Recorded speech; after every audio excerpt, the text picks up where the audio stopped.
Hi ನಮಸ್ಕಾರ. ಇದೆ ನಾನು ಡಯಟು ಮತ್ತು ವರ್ಕೌಟ್ ಎಲ್ಲ ಶುರು ಮಾಡೋಕ್ಕೆ ಮುಂಚೆ ನಮ್ಮ ಮನೆಯವ್ರು ಯಾವಾಗಲೂ ಹೇಳೋರು, ನೀನೇನೋ ಒಂದು 100 kg ಇರ್ತೀಯ ಬಿಡು ಅಂತ.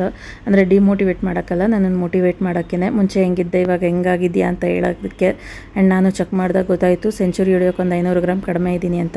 ಅದಾದಮೇಲೆ ಡಯಟ್ ಮಾಡೋಕ್ಕೆ ಶುರು ಮಾಡಿದೆ. ಡಯಟ್ ಮಾಡಿದ್ಮೇಲೆ ಈ ವೆಯ್ಟ್ ಆದೆ. ಇದು ಎಕ್ಸಸೈಸ್ ಆ್ಯಂಡ್ ಡಯಟ್ ಬೋತ್ ಶುರು ಮಾಡಿದ್ಮೇಲೆ. ಆ್ಯಂಡ್ ನಾವು ಪ್ರೆಸೆಂಟ್ ವೆಯ್ಟ್ ಇದು 26 ಡೇಗೆ. ಆ್ಯಂಡ್ ಆಫ್ಟರ್ ದಟ್ ನನಗೆ ಅರ್ಥ ಮಾಡ್ಕೊಂಡಿದ್ದೇನು ಅಂದರೆ, ನಾವು ಡಯಟ್ ಮಾಡೋದ್ರಿಂದ ಕಡಿಮೆ ಆಗ್ತೀವಿ ವೆಯ್ಟ್ನ, ಅದ್ರ ಜೊತೆಗೆ ವರ್ಕೌಟ್ ಮಾಡೋದ್ರಿಂದ ಅದರೆರಡಷ್ಟು ಕಡಿಮೆ ಆಗ್ತೀವಿ ವೆಯ್ಟ್ನ. ಬಟ್ ಏನಂದರೆ ಎಲ್ಲದಕ್ಕೂ consistency is very very much important. ಸೀರಿಯಸ್ಸಾಗಿ ಹೇಳ್ತಿದ್ದೀನಿ.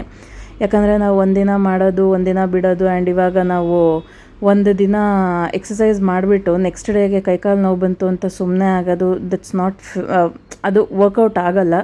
ಏನೇ ನೋವಿದ್ರೂ ಅಟ್ಲೀಸ್ಟ್ ಒಂದು ಮೈಲ್ಡಾಗಾದರೂ ಒಂದು ಮಾಡ್ರೇಟ್ ಎಕ್ಸಸೈಸಸ್ ಆದರೂ ಮಾಡಬೇಕು ಅನ್ನೋದು ನನ್ನ ಅಭಿಪ್ರಾಯ. ಯಾಕಂದ್ರೆ ನಾನು ಹಂಗೇನೆ. ಇವಾಗ ನಾನು ಒಂದು 10 ರೌಂಡ್ ಹಾಕೋ ಜಾಗದಲ್ಲಿ ನಂಗೆ ಪೇಯ್ನ್ ಬಂತು ಅಂದರೆ ಅಟ್ಲೀಸ್ಟ್ ಒಂದು 3 to 4 ರೌಂಡಲ್ಲಿ ಎಂಡಪ್ ಮಾಡ್ತೀನಿ. ಸೊ ಅದು ವರ್ಕೌಟ್ ಆಗೇ ಆಗುತ್ತೆ. ನಾನು ಪ್ರತಿದಿನ ಪಾರ್ಕ್ ಹೋಗೋದು ಒಳ್ಳೆ ಕಾಡು ಥರ ಫೀಲ್ ಕೊಡುತ್ತೆ ನನಗೆ. ಎಲ್ಲಂದ್ರಲ್ಲೆಲ್ಲ ಅಷ್ಟು ಅಗಲ ಗುಂಡಿಗಳು, ಎಲ್ಲೆಲ್ಲಂದ್ರೆ ಅಷ್ಟು ಕಸಗಳು ಬಿದ್ದಿರುತ್ತೆ.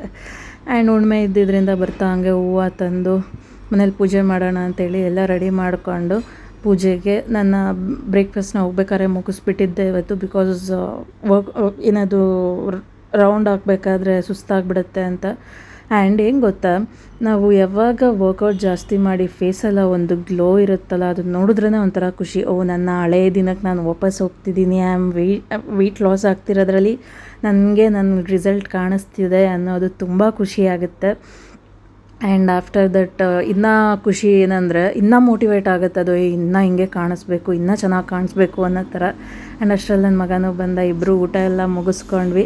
ಆಫ್ಟರ್ ದಟ್ ನಾನು ಲೂಸಿಗೆ ಪಾಪ ಕಣ್ಣಿಗೆ ಉಗುರು ಹಾಕೊಂಬಿಟ್ಟು ಗಾಯ ಮಾಡ್ಕೊಂಬಿಟ್ಟಿದ್ಲು. ಅವಳಿಗೆ ಡ್ರಾಪ್ಸ್ ತರೋಣ ಅಂತೇಳಿ ಹೋಗಿ ಡ್ರಾಪ್ಸ್ ಎಲ್ಲ ತಂದು ಹಾಗೆ ಪ್ರೋಟೀನ್ ಬಾರ್ ತೊಗೊಂಡು ಈವ್ನಿಂಗ್ ಸ್ನ್ಯಾಕ್ಸ್ಗೆ ನನ್ನ ಮಗಂಗೆ ಹೋಮ್ವರ್ಕ್ ಮಾಡಿಸಿ ಊಟ ಮಾಡಿ ಮಲಗಿದ್ದಾಯಿತು.